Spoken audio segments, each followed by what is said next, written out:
Happy Sunday. আজকে সানডেতে তোমাদেরকে আমার রান্নাঘরে নিয়ে আসলাম। সকাল থেকে দুপুর অবধি কী কী রান্না হবে স্পেশাল সেটাই তুলে ধরবো তোমাদের কাছে।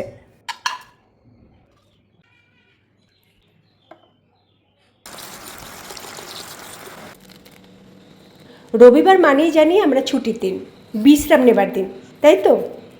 কিন্তু রবিবার মানে হলো সম্পর্কগুলোকে নতুন করে বাঁচিয়ে তোলার দিন, প্রিয় মানুষগুলোর সঙ্গে কাটানোর সময়ের দিন, একসঙ্গে বসে খাওয়া, একটু অল্প করা, একে অপরের খোঁজ নেওয়া, এসব ছোটো ছোটো মুহূর্তই পরিবারের বন্ধনকে আরও গভীর করে তোলে, তাই না? তাই রবিবারের দিনটা আমি একটু স্পেশাল রাখি, আর তার সঙ্গে যদি একটু স্পেশাল খাওয়া দাওয়া হয় মন্দ নয়। অন্যদিন ওরা নাকি মুখে খেয়ে অফিস ছোটে, তখন তার ভালো মন্দ খাওয়া হয় না, তাই ছুটি ছাটার দিনে একটু ভালো মন্দ করার চেষ্টা করি। আজকে আবার লাঞ্চে আমার ছেলের এক বন্ধু খাবে। আজকের মেনু হচ্ছে পোলাও, মাছ ভাজা, মটন কষা আর আহিলির হাতের বানানো কাস্টার্ড। ব্যাস এতটুকুই, আর কিছু লাগে বলো?